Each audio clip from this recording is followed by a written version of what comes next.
Good afternoon. My name is Frances Ruane, and I'm very pleased to welcome you to this webinar, which is co-organised by the Institute for International European Affairs and the European Commission representation in Ireland. As many of you will know, in July this year, the President of the European Commission, Ursula von der Leyen, visited Ireland. And on that visit, she announced the Commission's approval of €1 billion in funding to help finance Ireland's recovery from COVID-19. The funding is drawn from the NextGenerationEU fund, which is the EU's 750 billion plus recovery fund. And the fund aims to support a sustainable, equitable recovery across the EU, as well as to advance the digital and green transitions over the next decade. So it's dual in its focus, it's strategic looking forward, but it's also dealing with the recovery. So we're delighted this afternoon to be joined live from the Department of Public Expenditure and Reform in Dublin by the European Commission for the Economy, Paolo Gentiloni, who's currently on a visit to Ireland, and some of you will have seen him on the television and on the media over the last couple of days, and also by the Minister for Public Expenditure and Reform, Michael McGrath. And in their joint address today, Commissioner Gentiloni and Minister McGrath will discuss how this new fund will foster a resilient and a fair recovery across the EU and support a transformation in Irish society. So we're grateful to both of them for taking the time out from their busy schedules, and it is indeed a busy schedule, during this visit, and are delighted that, in fact, this is their second occasion this year in being involved in an IIEA function. So we're really very generous of them to do this, and it's a great opportunity for you to hear their thoughts. So this is the first hybrid event the IIEA has run since the onset of the pandemic. So if I feel a bit nervous, it's because I've been told I'm a guinea pig. But it's great to be able to begin the process of bringing back the type of event we knew pre-COVID, and more importantly, combining it online to get to much larger audiences than was possible in the past. And we're very grateful to the Department of Public Expenditure and Reform for hosting this event for us. So we will begin with the address by Commissioner Gentiloni, followed by Minister McGrath. They'll both speak for about 15 minutes, and then we'll go into a Q&A session with the audience. You'll be able to join the discussion using the Q&A function on Zoom, which I'm sure you're all very familiar with now, and you should see it on your screen. So please feel free to send your questions in throughout the session as they occur to you. You don't have to wait until things are done or the speeches are finished to send in questions, and we will come to them once Minister McGrath has finished his presentation. Please, when asking your questions, make sure to identify both your name and your affiliation along with the question. So a reminder to all of you that today's presentation and the Q&A session is on the record, and also to say that the IIEA welcomes your tweeting about the event using the handle @IIEA. So let me turn first to formally introduce Commissioner Gentiloni. He has been European Commissioner for the Economy since December 2019. Before that, he had a distinguished political career in Italy, serving as Prime Minister from 2016 to 2018, Minister for Foreign Affairs and International Cooperation from 2014 to 2016, Minister of the Committee on Foreign Affairs of the Chambers of Deputies from 2013 to 2014, and Minister for Communications from 2006 to 2008. Prior to his political career, he worked as a journalist, and anyone who heard him speak on RTE yesterday morning will have seen his excellent journalistic skills in action on that occasion. So he's also a graduate in political science from La Sapienza University in Rome. So Commissioner, if I could ask you to go to the podium and deliver your address. Thank you. Thank you. Well, thank you very much, Frances, and thank you, Michael, for your hospitality and for having me here today.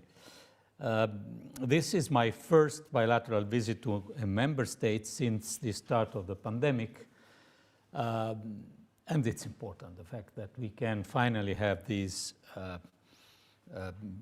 meetings, because this also shows that we are moving in the right direction. And hopefully by the next time I come to Dublin, I will be able to meet all of you in person. More than 70% of adults in the EU are now fully vaccinated. In Ireland, that figure is impressive, more than 90%. And Europe's successful vaccination campaign is underpinning a strong economic rebound. Growth is accelerating in Ireland and in the EU, with the expansion in 2021 as a whole likely to exceed our already robust forecast. By the way, this morning OECD published their more recent forecast, and their expectation for the euro area is of a 5.3% growth, which is slightly higher than our previous forecast, but we share this optimism. And I stress the fact that these figures are comparable with the one of the United States. A few months ago, we were in a very, very different situation. Of course, we have to build on this positive momentum, and our aim is to put our economies on a more sustained and sustainable growth path. So not just a rebound, which could be already there, practically, sooner or later in different member states, but a stable and sustainable growth. And this is where the NextGenerationEU and the Recovery and Resilience Facility enters with their importance. NextGenerationEU is an unprecedented response, and as you said, Frances, it is mobilizing up to 800 billion euros in grants and loans in current price. And this is a unique opportunity for all Europe to build back better, as we say, and to drive forward the green and digital transitions. The first disbursement of these funds to EU member states started over the summer and will continue in the coming months and years. We have so far disbursed approximately 50 billion euros in pre-financing, money raised by issuing common bonds which have been heavily oversubscribed every time. And this is in itself a tremendous success that we will continue in the next weeks and months, also with the emission of green bonds. With around 1 billion euros in grants, Ireland's recovery and resilience plan is, of course, relatively small, but it is no less ambitious for that. Ireland plan includes a set of important reforms and investment that we are confident will contribute to effectively addressing a significant subset of the economic and social challenges outlined in the country-specific recommendations Ireland in recent years, which is one of the fundamental criteria for the Commission assessment of the plans. The plans include reforms in the area of social and affordable housing, health, pensions, and the business environment, and it introduces measures that are expected to partially address challenges in the areas of anti-money laundering and aggressive tax planning.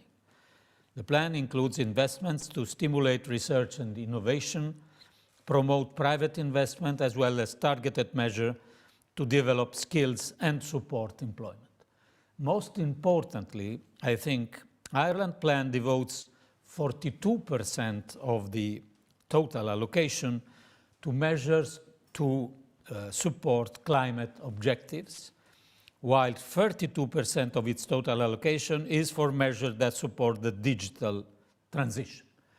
So it's very much concentrated in those priorities, the strategic priorities that at European level we think could give an added value to our economies, because of course the amount of money is crucial, but how do we use this money? Do we use it in strategic priorities? I think also to fill gaps that we have in our competitiveness. I think it's very important. Irish businesses tend to benefit from this plan, both directly and indirectly. Directly through measures to promote private investment and funding for research and innovation, or programs to invest in firms' digital transformation, as well as reforms to reduce barriers to doing business. And indirectly, through investments and reforms that will more broadly improve the business climate. For example, when it comes to the upskillings and reskillings of workers. We should also not forget the importance of the spillover effects that this coordinated growth and transformation effort all over the single market will bring about. The European Commission has given its green light to the Ireland plan, which is fully aligned with our common priorities. It's now time to implement the ambitious measures contained in the plan.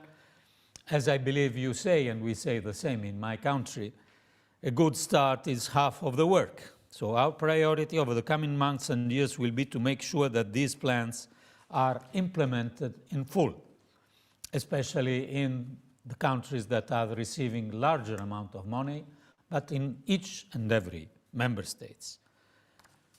Before I wrap up, a few words now on EU fiscal policy.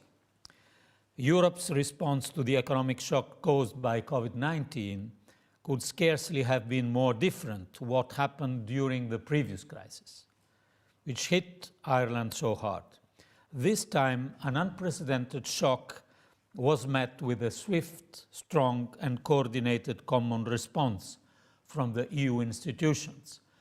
And I think that both the EU institutions and national governments could be proud of this reaction. There was a well-balanced, and also this was new, complementarity between fiscal and monetary policies that was absent, unfortunately, a decade ago. Now, we must avoid repeating the mistake of a decade ago when support was withdrawn too soon and too abruptly. Of course, we must have more targeted, more selective support, but we must calibrate very carefully the transition from emergency support to more targeted measures. We also need to ensure that our fiscal rules and our economic governance framework are fit for purpose in the post-pandemic world. With public debt levels having risen markedly and investment needs having continued to increase, especially those related to the green transition. As confirmed last week by President von der Leyen, in the coming weeks we will reopen the public consultation on our fiscal rules and governance framework. Taking into account the input we will receive and the discussion we will hold with the member states over the next couple of months, we will then assess how to move forward. Thank you, and Gure Mov Agwit. Thank you. Thank you very much. I don't know how the pronunciation was, but Gaurav Mahagat, it was lovely. It was really I tried. good. Thank you. So the next time you're here, we'll explain Tu Small Latin Hebrew, which is your half the battle, is the work that starts well. So thank you very much for that. And I think it is good to remind ourselves actually of the fact that we did learn from what happened 10 years ago, a decade ago, and we've actually done so much better this time. And I think that the learning from that experience has been very real, and it's just not say so. I think it's very substantial.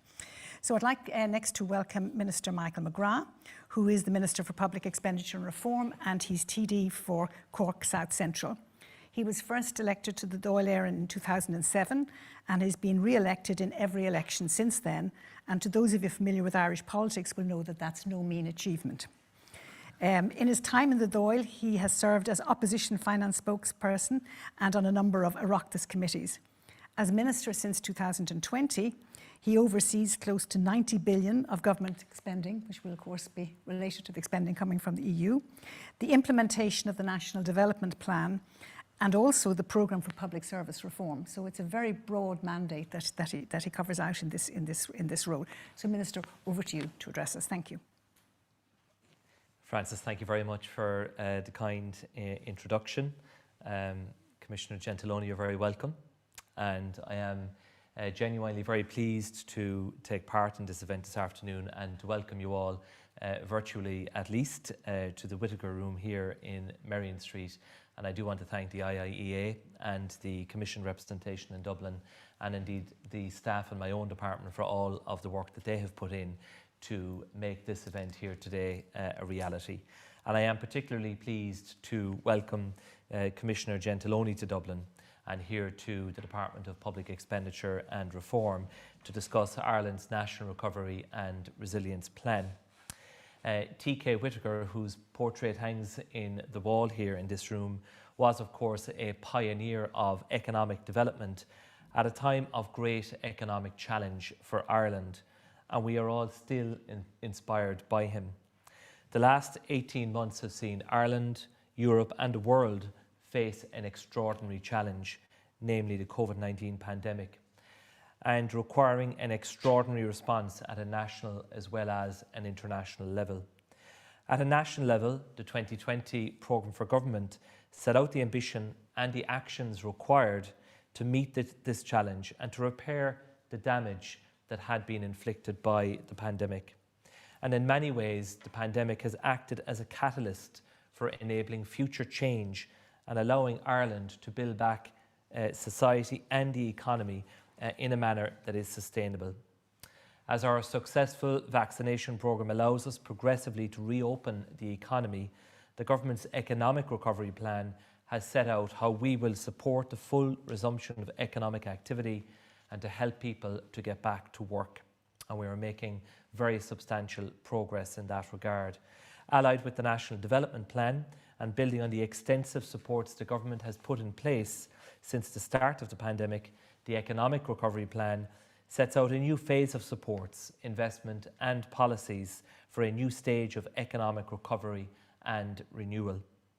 In recognition of the extraordinary impact of the pandemic, the full range of tools at the government's disposal have been used and indeed continue to be used, including income supports, grants, reliefs, taxation measures and loan guarantees, so as to protect workers and their incomes and support businesses through the pandemic and beyond.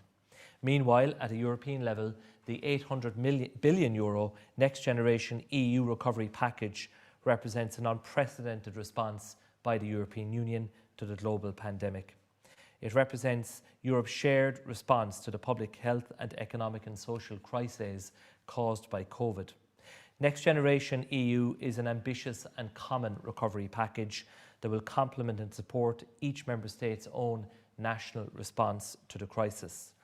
At the heart of Next Generation EU lies the Recovery and Resilience Facility, the aim of which is to address the economic and social impact of the pandemic and make European economies and societies more sustainable, more resilient and better prepared for the challenges and opportunities of the green and digital transitions. Ireland will receive approximately €915 million in grants from the Recovery and Resilience Facility, and these grants will be used to support investments between now and mid-2026. A further set of grants will be allocated to each member state in 2023, taking into account economic developments between now and then. Ireland's plan has been developed by the government in close cooperation with the Commission, taking into account the RRF prioritisation of green and digital transition, as the Commissioner has alluded to, and the challenges identified as part of the European semester process. I would like to thank the Commissioner and the Commission services for their excellent cooperation in developing Ireland's plan. I was very pleased to meet Commission President Ursula von der Leyen when she travelled to Dublin in July to present the Commission's positive assessment of Ireland's plan to the Taoiseach. I was also pleased to join my colleague, Paschal Donoghue, who I know the Commissioner knows very well, at the recent meeting of ECOFIN when Ireland's plan was discussed, and I was delighted that our plan received approval by the Council.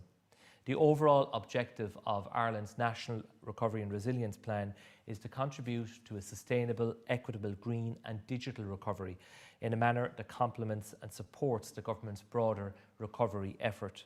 The plan is aligned with domestic policies such as the Economic Recovery Plan and the National Development Plan, which is currently under review and which will see very significant investment in our public capital programme in the years ahead.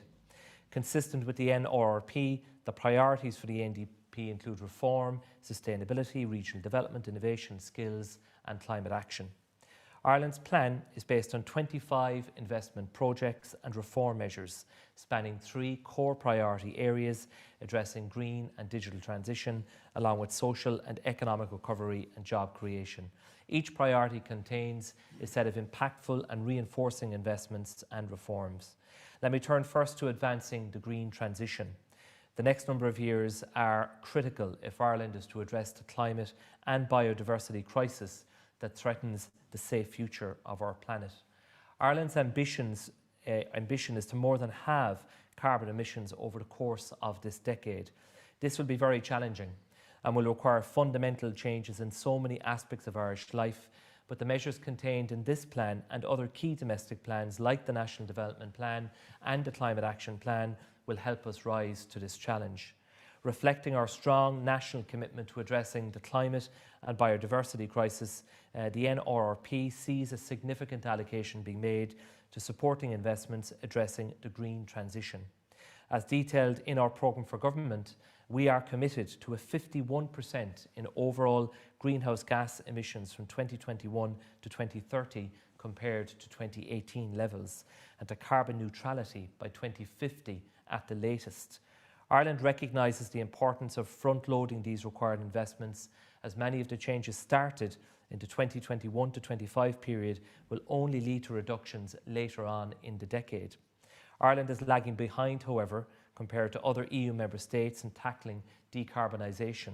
In fact, Ireland is expected to miss its target for cumulative emissions for the period 2013 to 2020 by approximately 5%. This means that proposals and funding are required to substantially reverse recent trends and improve efforts to decarbonise. Our plans will also be crucial for achieving progress towards environmental objectives in line with the European Green Deal. As part of our commitments in the programme for government, we will support the European Green Deal, which provides a roadmap for Europe to take advantage of the opportunities by moving to a low-carbon future. The NRRP represents a first step to significantly reform and direct relevant funding towards decarbonisation projects such as retrofitting, ecosystem resilience and regeneration, climate mitigation and adaptation, and green data systems.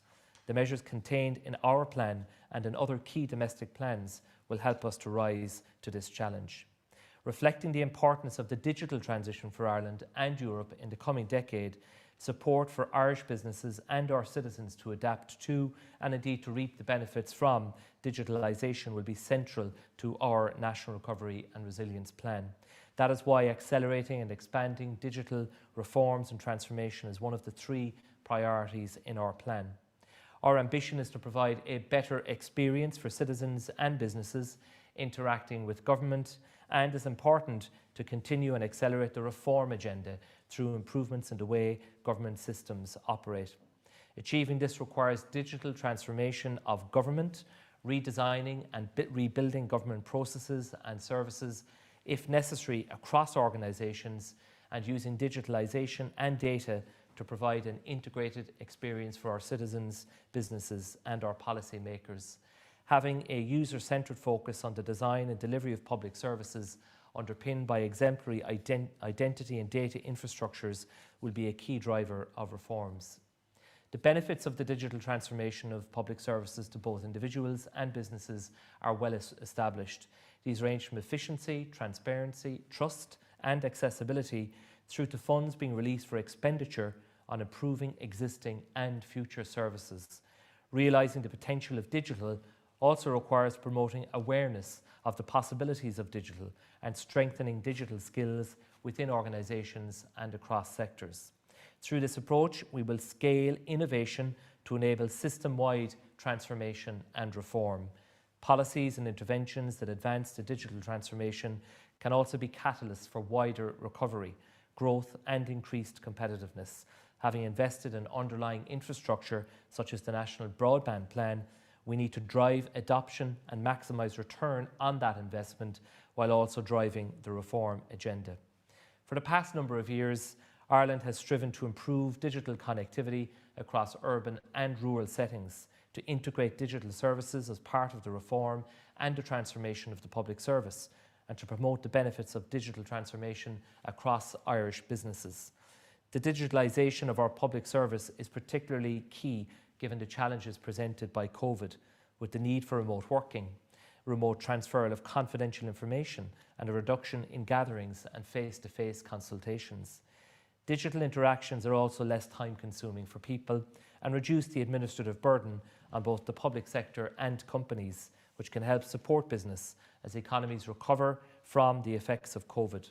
Moreover, given the scale of case management that occurs across public-facing parts of the government sector, automating these components will significantly boost productivity, reducing backlogs and freeing up resources for other priorities. Our digital transition will be one of the key enablers for our reform agenda. It will allow greater interoperability of public services within and between organisations, nationally as well as across the EU as appropriate. It will improve the quality of service, enable the sharing of information in an efficient manner within the public sector and with citizens and business, thereby enhancing our public administration. Our NRRP has a strong focus on supporting people's return to work and preparing for the challenges of the future.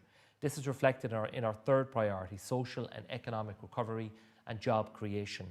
Further education and training in Ireland has long played a critical role in labour market activation and in upskilling and reskilling our people. The requirements on the FET sector are particularly acute given the enormous impact of COVID on the social and economic fabric of Ireland. In particular, certain sectors and occupations have been impacted greatly, such as hospitality, services and indeed retail. Additional skills challenges relating to climate, Brexit and automation also exist. Recognising these challenges, we have strengthened the mandate and the governance of this sector through the establishment of the Department of Further and Higher Education, Research, Innovation and Science. This department will drive the reforms required to ensure Ireland is equipped to upskill and reskill the workforce and to provide skills for growing sectors such as green and digital. We've introduced investments in further education aimed at upskilling, reskilling, retraining and providing experience to individuals to enable them to avail of the new employment opportunities that are arising. Additional government investment in vocational and further education was first announced in July of last year in the stimulus package to help people to reskill and, if necessary, to change career. This was further supported with additional further education and training places announced in the budget in last October. This priority area in Ireland's plan will focus on new work placements in response to the COVID pandemic in order to keep those who are unemployed close to the labour market. It will also focus on equipping our workforce with the necessary future skills that will be required to boost innovation and productivity in our SME sector, as well as the provision of skills in support of climate action. This commitment to reforming the focus of FET to meet the future employment that Ireland strives to advance in climate action and digitisation will ensure there is strong alignment between the development of physical capital and our human capital.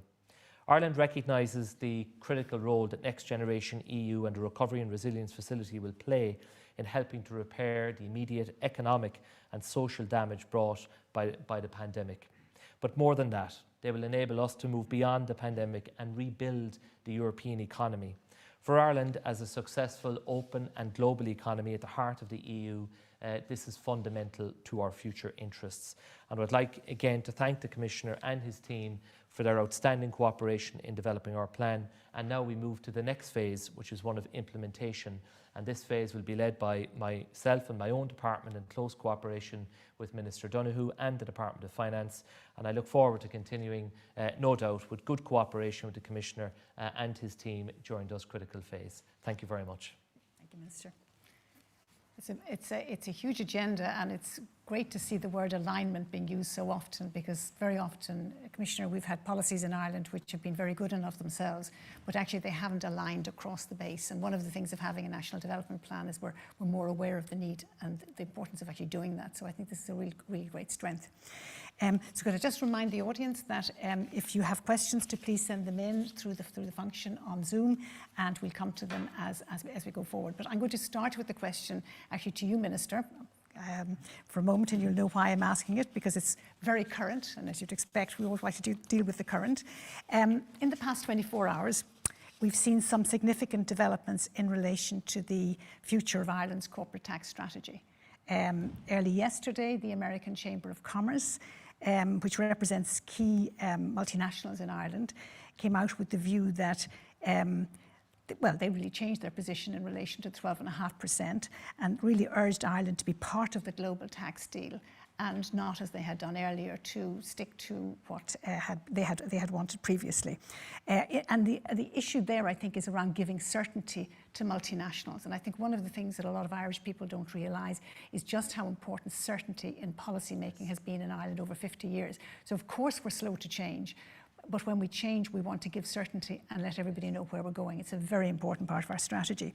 And then, of course, last evening, the Taoiseach, speaking from New York, sent a message which indicated that Ireland wouldn't necessarily be sticking to its tradition, its position in relation to the 12.5%, and that it was engaging very actively in discussions with the OECD. And I know, Minister, you're very much engaged in that process as well with Minister Donoghue.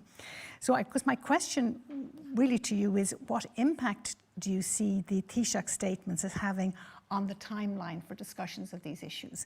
For example, would you see a decisive change being indicated ahead of the OECD meetings in October, or do you think it will be in tandem with them? Do you have a sense of the timeline that Ireland will want to pursue? Because for us, and the Commissioner will appreciate this, it has been a major part of our policy. I did my PhD in this area 40 years ago, so I've been around a long time, and this has been a very strong plank, and it's been very consistent. I mean, we've very unusual globally in the extent to which we've had consistent policy. So I was just wondering, Minister, if you might be able to give us some indication of your thoughts at this stage, if you have them, in relation to the developments of the last 24 hours. Thank you, Frances, for the question, and it is the unavoidable issue that is the subject of much public commentary. And I think that the Taoiseach's answer to the question that he was asked reflects the fact that there is a process that is well underway. And I think Ireland has adopted, through the leadership of Minister Paschal Donoghue, a very considered and a very measured approach to the entire process. We have made it clear that we want to be part of an overall agreement. And of course, there are two pillars to all of this. And pillar one is one that Ireland is actively supporting, which is the reallocation of taxing rights of multinationals based on where the substantive economic activity is taking place. And signing up to that will come at a cost to Ireland, and it is a cost that we have quantified, as you know, which will materialise over the next number of years if that comes to fruition. Pillar two is the one where we continue to have significant concerns about the minimum effective global rate of corporate tax. And for us, the key question is, we need absolute certainty as to what we are being asked to sign up to. And these discussions are continuing, and we are now entering into a critical number of weeks. And Minister Donoghue has briefed the party leaders and myself on the detail of what is happening in the background. And so he's representing our interests, as you would expect him to do. We will ultimately make a judgment call when we have all of the facts and all of the information as to what exactly is going to emerge from this process. And there are lots of moving parts, of course, not just on this side of the Atlantic in the European Union, but also in the United States. And we are monitoring all of that closely. And of course, the Taoiseach is currently in New York as well. So I think the next number of weeks will be critical as the OECD moves towards, from its perspective, trying to reach an agreement in the early part of October, and then the further meetings at G20 level and so on later in October. So at this point, Ireland cannot commit to signing up because it is not entirely clear what exactly we are being asked to sign up to. And we do have to protect our national interests. And you have rightly, I think, underlined the strategic importance of certainty. And we currently, have a policy which has been there now for a very long time. In many respects, it has been the bedrock of Ireland's foreign direct investment policy, which has been hugely successful. Though, of course, tax is only one factor. It's not the only factor. And if we're being asked to sign up to an alternative, then we need to know exactly what it is. And we're not quite at that point yet, because if we're being asked to leave behind one chapter of really successful period of certainty and stability, we need to know what we're getting into. And we're not quite at that point yet. And hopefully in the weeks ahead, there will be full clarity on what that package is. And Minister, just to clarify that, is that around we understand the numbers because we can all work out 12.5% and 15%, and we know those numbers well. Is it around the base? Is that really where the concerns are, the uncertainty that you're concerned about at the moment? So that there are lots of detailed technical discussions that sit underneath, in many respects, the headline issues that are being debated publicly. And those include, of course, the calculation of the base, because while Ireland has a very low headline rate in relative terms, that is applied to a very broad base. And many other countries have a higher rate, but a much narrower base. And of course, the detail of how all of that is going to work through in a final plan will be really important. And so Ireland's being represented in all of those technical discussions, as you would expect. So for us, the need for as much clarity and certainty as possible is absolutely vital before we make a final decision, because the 12.5% rate and the environment in which it has been protected has been instrumental in the success we have had in foreign direct investment, and we are determined to protect that success. You don't want to come in to discuss anything of this matter, Commissioner? Would you like to make any remarks in relation to the development since you arrived? Well, very briefly, because of course I had the opportunity in these couple of days of discussing the issue with Michael McGrath, with the ministers, stakeholders, and especially with Pascal Donahue, who, of course, as president of the Eurogroup, I am working with very frequently. Only 2 points. First, we consider this the possibility of a global agreement on taxation as a very important step forward for the global community. It was not so near only 6 months ago. I think we should be very honest on this. Something happened. The new US administration, to put it very bluntly, took the initiative and gave to the process a new boost. This process in itself, I think, is a positive one, reallocation of taxing rights and creating a global framework for minimal taxation. This gives stability and predictability to the system all over the world. Second point, of course, I perfectly understand, and now I know very well the challenges that this, particularly the so-called Pillar 2, creates for Ireland, the difficulty of the decision to be taken, and the importance of taking this decision having all the details. Then we call details something that are not always details. So having clarity of what we are talking about. So I fully understand what between the Irish government and the OECD is going on to try to clarify these so-called details.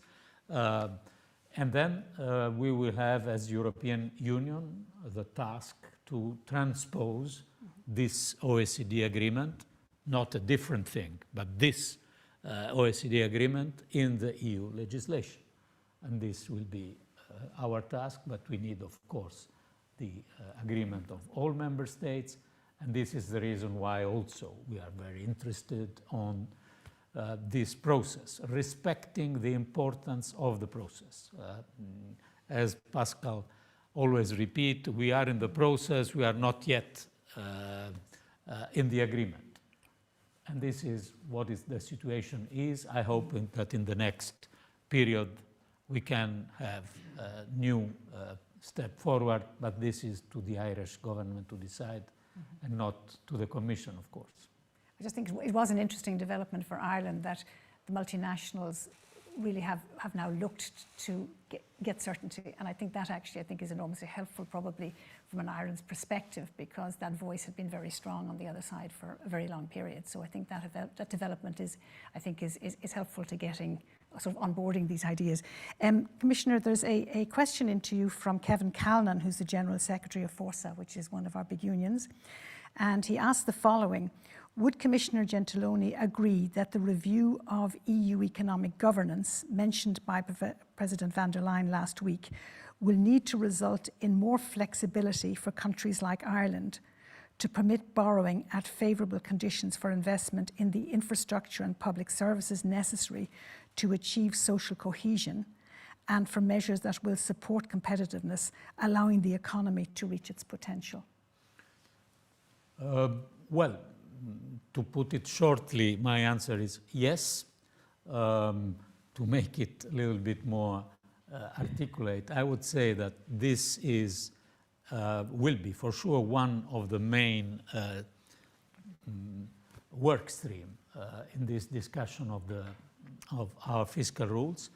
De facto, we began this discussion already 10 days ago in an informal meeting of finance minister in Slovenia with a paper presented by Guntram Wolf, the director of the Bruegel think tank, on special treatment in our fiscal rules of green investments. So it's clear, I think, that we can't repeat what happened with the previous crisis. What happened with the previous crisis is that gradually member states reduced the level of their net investment. And at the end of the decade, in 2017, 2018, the level of public investment was zero on average.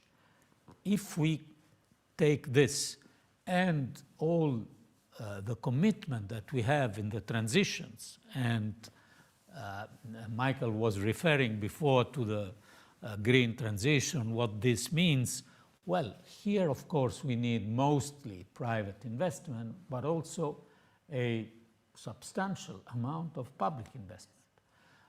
Are we able to give to this kind of public investment a more easy way from a fiscal point of view with our fiscal rules? I think that this is quite possible, and the first discussion that we had among finance ministers was rather encouraging. So yes, this is a problem that we should face, and we have some new tools, for example, the taxonomies that we, sorry for the name, the taxonomies that we adopted for NextGenerationEU plans to define what is a green investment, for example, and also for the digital. These taxonomies will be very useful if we decide to give a sort of facilitate way to green or digital investments. So yes, it will be one of the issues that we will discuss in the next months. Minister, did you want to make any remark on that, in relation to that? I think one of the real learnings from the last crisis is the need to protect capital investment. And, you know, as the Commissioner has alluded to, right across Europe, one of the real victims of the crisis was public capital investment. Yeah. In Ireland, it fell by about 60% from peak to trough. And when you take out the necessary spend on maintenance, then that meant you had very little net new investment in infrastructure. And thankfully, we are now in a very different environment because of the accommodative policies of the European Central Bank and the very supportive policies of the other European institutions. And I think that the rethinking of the fiscal rules in the next period ahead should reflect that investment in infrastructure, productive investment in infrastructure, is a priority and has to be accommodated within the fiscal rules framework. And I think that that is the point that Kevin is making there, and he alludes, of course, to public services as well. But from my perspective as the Minister in charge of the National Development Plan, you know, I don't want to see future ministers be in a situation where they are at the mercy of the economic cycle, whereby capital projects just have to be stalled or completely stopped, because that impacts on our ability to recover. We need a good, strong commitment to steady state investment in infrastructure. So in the next 3 weeks, we will unveil the new National Development Plan in Ireland, which will lay out the plan out to 2030. And the Cabinet agreed in July to the overall financial envelope for that. which is 165 billion euro. So next year, for example, we will invest 11 billion euro in the public capital programme, and only a short few years ago that was 4 billion euro. So we've seen the scale of the increase, and now the challenge is to make sure we get value for money, that we have the capacity within the system to deliver on that infrastructure, and to try to unlock some of the bottlenecks that have arisen. And there's a lot of heat in that market at this time, as you know, not least because of the impact on the economy for 18 months. There's a lot of pent-up demand for construction activity. So there are challenges, but for me, preserving the public capital investment programme and protecting it and enshrining it in the new fiscal rules framework that will hopefully emerge out of the pandemic is really important. So Minister, how do you see Ireland approaching the upcoming debate on the fiscal rules?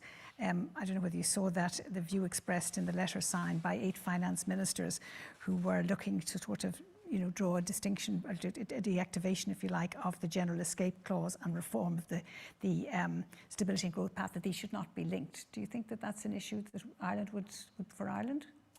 So I think from our perspective, we came into the COVID crisis in good health in terms of the public finances. We were broadly balanced, and that gave us the capacity then to borrow in the way that we have done to support people's incomes, to support businesses, and to try to help our economy to absorb the enormous shock. So the general escape clause and the support of the ECB, the Commission, and all of the other international bodies, I think has been really important in that regard. I think you need a certain level of flexibility within the rules. I think if you have rules that are overly rigid and don't take account of domestic national circumstances, I think that can be problematic if they're overly prescriptive. I think that so there's a need, I think, to bring that element into the rules that takes account of a country's specific circumstances, while certainly working towards, for example, the medium-term objective in relation to a budget deficit and the need to consistently make progress towards that. And I think the Commission will have a very important role in improving national plans into the future when it comes to how you get to that path. I mean, there's a question in from Dan O'Brien from the IIEA to the Commissioner, asking whether he sees the traditional positions of each of the member states on the fiscal rules as being largely unchanged, or do you think that mostly the northern countries who've been hostile to deficit financing are kind of shifting the position? Do you think there's a more unity across Europe, across the countries who've been to some extent in different places on this issue? Well, for sure there was more unity during the emergency period, the pandemic, and this unity allowed us to propose as Commission, and then allows the governments to decide on this, what we are discussing here, Yes. the NextGenerationEU and other initiatives. I think we should recognize this and also be proud of this. The reaction was fast, strong. You were referring before to the general escape clause, and I remember very well how difficult but fast was the decision to use, had never been used before, this general escape clause, and it was introduced, I think, in March the 16th or 17th, so exactly at the beginning of the pandemic in 2020. Then these different positions are rooted, of course, in different countries. We can't imagine that the fact that we showed solidarity also in the interest of the single market, not only in the interest of solidarity, has cancelled these differences. They are still there, but I also see a window of opportunity if we address this problem not with a backward-looking attitude. So we are not reopening the debate that we had in the previous 10 years. Yeah. We are trying to address two main new problems. First, the enormous task of transformation of our economies in the digital and in the climate transition. And second, we have to manage an extraordinary high level of debt that was created by the pandemic. I think that there is a consensus on the fact that these two big problems have to be faced. And this is the premise, to put the discussion, if possible, in a different perspective from the previous differences. It will not be easy. It also depends on several political circumstances, of course. Yeah. We have a window of opportunity between the German elections and the French elections, for example, to table some proposals. We will see. I am optimistic because if you are in politics, you need to be optimistic. And you're Italian, and Italians are optimists. And Italians are optimistic, but also Irish are optimistic. Yeah, I think we're well matched on that. Difficulty perhaps when we're on the sports field, but otherwise we're pretty good on it. Just that issue of how the Commission, how if you like, collectively Europe responds and how the Commission manages that. I mean, you mentioned in your speech, and the Minister touched on it as well, the sort of reform objectives that are contained in the Next Generation EU, and the issue of, that they need to be adhered to insofar as the funding is going. I'm just wondering how strong the Commission feels about this reform agenda and the extent to which it would restrict funding if they didn't follow what they set out as their objectives in their recovery and resilience programs.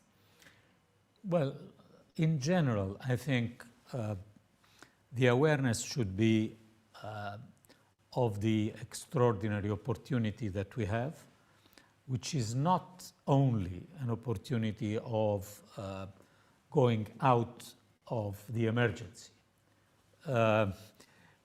It is a paradox, but I am quite convinced of the fact that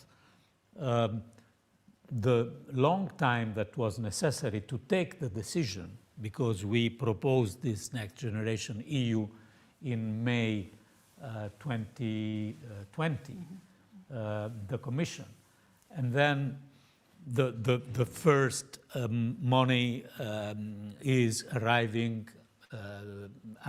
July 2021, so after 14 months, a long period. Okay, but this very fact, paradoxically, is a good one, because it is clear that this money is not for emergency. Emergency was faced by national governments, also thanks to the decision taken by the ECB and by the European institutions. Now this money should be used for this extraordinary opportunity to make our economies more sustainable, inclusive, and competitive.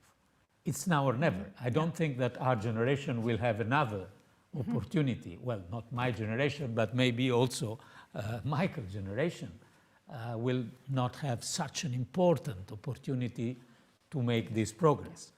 We were mentioning before the figures of growth. If we look to the perspective of growth of Europe, China, and US, they've never been with less distance than now in the last 20 years. So we have an opportunity to go out of this situation that we called low for long. Low growth, low interest rates, low inflation, and non-sufficient competitiveness and sustainability in Europe. The opportunity is now, and it is based not only on investments. Investments are important, but in several countries, and mostly also in countries that are receiving larger part of this funding, reforms are I would say even more important than investment. The Commission has, for the first time, not only a power of regulation, of influence, but also power of money, firepower. We should use it as well as possible. I think that's why I always think the Minister is very lucky that he has public sector reform in his title as well as public expenditure, because I think there's a sense in which if you don't link reform to expenditure, I think the evidence globally is very little happens. I've just a quick sort of question to both of you. This is since you're both admitted to being optimists a moment ago. When 2026 comes around and the last funds from the Next Generation EU have been dispersed both to Ireland and the EU, and indeed we're looking forward to 2030 and beyond, what would you think from just at a very, very high level you would see as success looking like for this project in terms of Europe? Where do you think we would like to be? And maybe Minister would ask in relation to Ireland, and Commissioner, you might say a few words just in relation to the European Union overall. Like what's this going to look like? Because as you rightly point out, it is a very different step. So maybe, Minister, you'll start with Ireland. Well, from our perspective, it's part of an overall mix of policies that we expect will lead us in the direction where we want to go, and that is to first of all, secure economic recovery after a devastating shock imposed by COVID. And we should bear in mind that this plan is about achieving recovery after COVID. So I think in Ireland we've made a very good start. We're seeing the number of people on the emergency pandemic unemployment payment fall very significantly. We now have a very ambitious Pathways to Work programme that will enable us to help the remaining people to find work, and also to help people currently in the workforce to change their employment, because there will be new opportunities emerging, and some sectors are going to experience long-term change where there may be less opportunity in some areas, more opportunity in other areas. And we see enormous opportunity in the green transition, for example in retrofitting both our public sector building stock, our residential stock, and also in digitalisation. And when you look at the success we're having in terms of FDI, then I think you can certainly see a synergy and an overlap there. So for me, it is about Ireland's National Recovery and Resilience Plan helping us to implement our National Economic Plan in Ireland, which aims that by 2023 we will have surpassed the pre-COVID level of employment. We also have to get our public finances back into safe territory. That means reducing the deficit gradually over the next number of years. That won't be easy. For me, it means the unwinding, saying no. It does indeed involve saying no, and it means in the short term, putting in train the unwinding of the exceptional COVID-related spending, because that's what helps to get us back towards safe territory. And then on the climate action side, Ireland's National Recovery and Resilience Plan, funded here by the European Union, will play a really important role in driving the change across enterprises, across transport, across energy policy. We're going to provide direct grants to businesses now through this EU funding to help them to make the transition. So when I look at our own recovery plan, the EU-funded Recovery and Resilience Plan, the National Development Plan, the Climate Action Plan, it is all about getting us to a point where our economy is on a sustainable footing, public finances are back in safe territory, and undoubtedly this plan will help us to achieve all of that. So, Commissioner, a few words. I know you've a plane to catch, and the Minister is to be the far side of town, although you'd never guess. Anything you'd like to say in terms of what you think the EU, what will this look like? If you were to say this was really successful, what would be your... Well, I don't want to design no, you're not designing, but what would it a look utopia. like? No, but it's what does this feel like from an EU My point European is perspective? We are not only working for a rebound. What does this mean? I think an added value from this common money, added value in mostly 3 or 4 dimensions. The first is the climate transition. We can use this money, and the fact that we are concentrated almost 40% of this money on the green transition to strengthen our position of leaders at global level of this climate transition. Of course, this will not solve the the green challenge, because we know that only 7% of emissions are coming from the EU. But we also know from the experience of these years that if we take the lead, other countries could take this example. So first, strengthen all our efforts on how we move, how we deal with our housing, heating, etc., etc., etc. Second, our digital competitiveness, efficiency,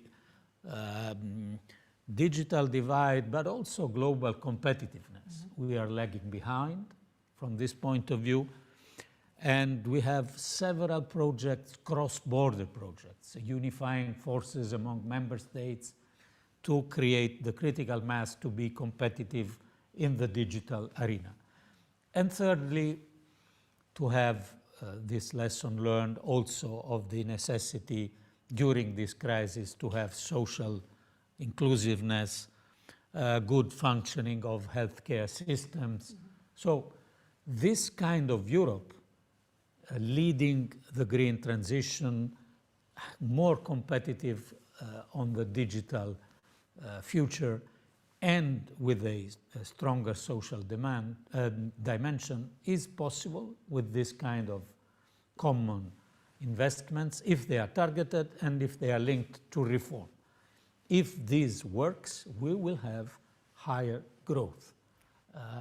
And numbers will show us if it has worked, if it is not only a rebound. We will look at this from numbers, and we will know that these numbers have behind a more sustainable and inclusive growth. Yeah, I think it is really an issue that it's not just a question of the macro, it is the numbers, the macro numbers, but it is the economic development that takes place below the macro numbers. It's what behind it that really matters. Well, ladies and gentlemen who are watching online, I think we've had a very interesting discussion of the Next Generation EU. I think it's a really important collective recovery fund. I think it is, to me, what strikes me is that in a few years' time, we would hope that that sense of being more European in some of these efforts would be felt more strongly. And I think what it has shown, though, is that the EU can work together to address a common crisis. I don't think we've wasted this crisis at all. Arguably, some of us may have wasted a little bit of the last crisis.